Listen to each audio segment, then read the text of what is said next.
ब्रह्मांड के सामने हमारी औकात। दोस्तों, आज हम जानने वाले हैं कि ब्रह्मांड के सामने हम इंसान क्या, हम इंसानों की ब्रह्मांड के सामने हैसियत। इस वीडियो को देखने के बाद आपका घमंड चूर चूर हो जाए जब आप जानोगे कि ब्रह्मांड कितना बड़ा है और इतने बड़े ब्रह्मांड में हम कहाँ एग्जिस्ट करते या फिर हमारा अस्तित्व इसके सामने कुछ मायने रखता भी है या नहीं। ये जानने के लिए वीडियो को पूरा जरूर देखें। दोस्तों, आपको जानकर हैरानी होगी कि हमारी धरती पर रहने वाले इंसानों की संख्या यानी पूरी धरती की पॉपुलेशन 8 अरब तक पहुंच चुकी। हमारी धरती का व्यास यानी हमारी धरती की मोटाई लगभग 13,000 किलोमीटर है। वहीं पर चांद का व्यास 350 किलोमीटर है। चांद इतना बड़ा है कि इसके अंदर एक हिमालय जैसा पहाड़ समा सकता है, और वहीं हमारी धरती इतनी बड़ी है कि चांद जैसे 50 उपग्रह इसमें समा सकते। तो आप समझ गए होंगे कि हमारी धरती कितनी बड़ी है। तो दोस्तों, एक बार सोच के देखिए कि हम धरती के आगे कहाँ टिकते। दोस्तों, चांद धरती से 3,84,000 किलोमीटर की दूरी पर मौजूद है। इस दूरी के अंदर सोलर सिस्टम के सभी 8 ग्रह समा सकते हैं। अगर हम सूर्य की बात करें तो सूर्य हमारी धरती से 15 करोड़ किलोमीटर की दूरी पर मौजूद है। हमारे सूरज का व्यास लगभग 14 लाख किलोमीटर है। सूर्य इतना बड़ा है कि इसमें 13 लाख धरती समा सकती हैं। यानी सूरज की कल्पना हम आंख बंद करके भी नहीं कर सकते। तो आप सोच लीजिए, हम इंसान सूरज की विशालता के सामने क्या औकात रखते। सिर्फ हम इंसान ही नहीं, हमारी धरती और चांद की भी सूरज के सामने कोई औकात दिखाई नहीं देती है। हमारे सौर मंडल के सबसे विशाल ग्रह जुपिटर के अंदर हमारी धरती जैसी 13 समशक्ति हैं, और जुपिटर जैसे हजारों ग्रह सूर्य के अंदर समा सकते। तो दोस्तों, सूर्य हमारी धरती ही नहीं बल्कि जुपिटर से भी कई गुना बड़ा है। लेकिन औकात की बात करें तो केवल यह एक शुरुआत है। अगर हम बात करें पूरे सौर मंडल की तो हमारे सौर मंडल का व्यास 2007 किलोमीटर है। इतने बड़े सौर मंडल में हमारे 8 ग्रहों के साथ 5 बौन ग्रह और लाखों करोड़ों एस्टेरॉयड मौजूद हैं। अगर हम प्लूटो ग्रह से सूरज को देखें तो हमारा सूरज कुछ इस प्रकार दिखाई दे। हमारा सौर मंडल प्लूटो के आगे भी कई गुना तक फैला हुआ। अगर हम बात करें तो हमारे सौर मंडल में सूरज से भी बड़े तारे मौजूद हैं।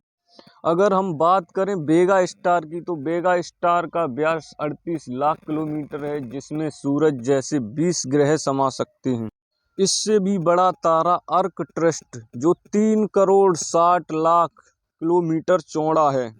इसमें सूरज जैसे 17,000 तारे समा सकते हैं। इसके आगे चलने पर ब्रह्मांड में और भी इससे बड़े तारे मौजूद। एक और तारा है जिसका नाम है रीगल, जिसका व्यास 11 करोड़ किलोमीटर है, जिसके अंदर आर्कट्रस्ट जैसे 50 तारे समा जाएंगे, और सूरज जैसे 4,85,000 तारे समा जाएंगे। अब हम देख रहे हैं कि सूरज भी अब कितना छोटा नजर आ रहा है। चलिए अब और आगे चलते हैं, जिसका नाम है बीटल जूस, जिसका व्यास 1 अरब 23 करोड़ है, जिसमें रीगल जैसे 1400 ग्रह समा सकते हैं, और सूरज जैसे 66 करोड़ तारे समा सकते हैं। अब आप सोच लीजिए कि सूरज अब कितना छोटा नजर आने लगा है। अब हम मिलते हैं एक और तारे से जिसका नाम वीनस है, जिसका व्यास 2 अरब किलोमीटर है, और इससे भी बड़ा तारा मौजूद है जिसका नाम युवा स्कूटी है, जो 2 अरब 40 किलोमीटर चौड़ा है।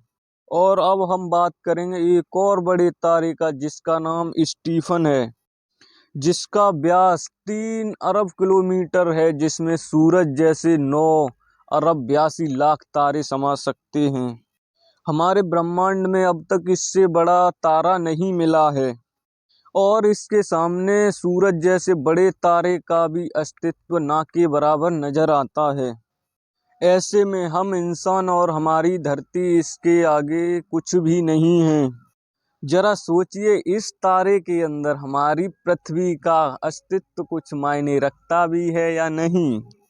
अगर इससे भी बड़ा कोई तारा है तो हम पहुंच जाते हैं कैट्स आई नेबुला के पास, जिसको पार करने के लिए प्रकाश को भी 4 महीने 26 दिन का समय लगेगा।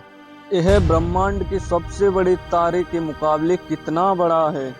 इस नेबुला के आगे स्टीफनस जैसे 3000 तारे समा जाएंगे। इससे भी बड़ा तारा हेलिक्स नेबुला है, जिसका व्यास 5 प्रकाश वर्ष है, यानी प्रकाश को पार करने में इसे 5 साल लगेंगे। यह इतना बड़ा है कि इसमें स्टीफनस जैसे 15000 तारे समा सकते हैं। और आगे हमें मिलता है ओमेगा सेंटुरी, जिसका व्यास 150 प्रकाश वर्ष है। इन सबको अपने अंदर समाने वाली इनसे करोड़ों गुना बड़ी हमारी आकाश गंगा है। हमारी आकाश गंगा यानी मिल्की वे मंदाकिनी आकाश गंगा, जो कि 1 लाख प्रकाश वर्ष में फैली हुई है। यह इतनी बड़ी है कि इसको पार करने में प्रकाश को 1 साल 1 लाख साल लग जाएंगे। आपको बता दें कि प्रकाश की गति 3 लाख किलोमीटर प्रति सेकंड है। हमारी इस आकाश गंगा में इस तरह के बड़े बड़े 400 तारे मौजूद हैं और इतने ही ग्रह भी इसके अंदर मौजूद हैं। तो आप हमारी आकाश गंगा की कल्पना भी नहीं कर सकते हैं कि ये कितनी बड़ी है। इसके अंदर हमारी धरती खत्म भी हो जाए तो इस आकाश गंगा को कोई फर्क नहीं पड़ने वाला है। हमारा सूरज भी खत्म हो जाए तब भी इसे कोई फर्क नहीं पड़ेगा, यानी कि ब्रह्मांड का सबसे बड़ा तारा भी खत्म हो जाए तब भी इसे कोई फर्क नहीं पड़ेगा। लेकिन ब्रह्मांड यहाँ खत्म नहीं होता है। सिर्फ एक पल में ब्रह्मांड हमारे अस्तित्व को मिटा सकता है। करोड़ों वर्ष पहले भी एस्ट्रॉयड ने हमारे अस्तित्व को मिटा दिया था। ऐसे में हम और हमारी पृथ्वी की क्या हैसियत है। सिर्फ एक पल में ब्रह्मांड हमारे अस्तित्व को मिटा सकता है, हमारे अस्तित्व को वर्तमान में तब्दील कर सकता है। तो दोस्तों, वीडियो पसंद आए तो वीडियो को लाइक करें, कमेंट करें। आज की वीडियो में बस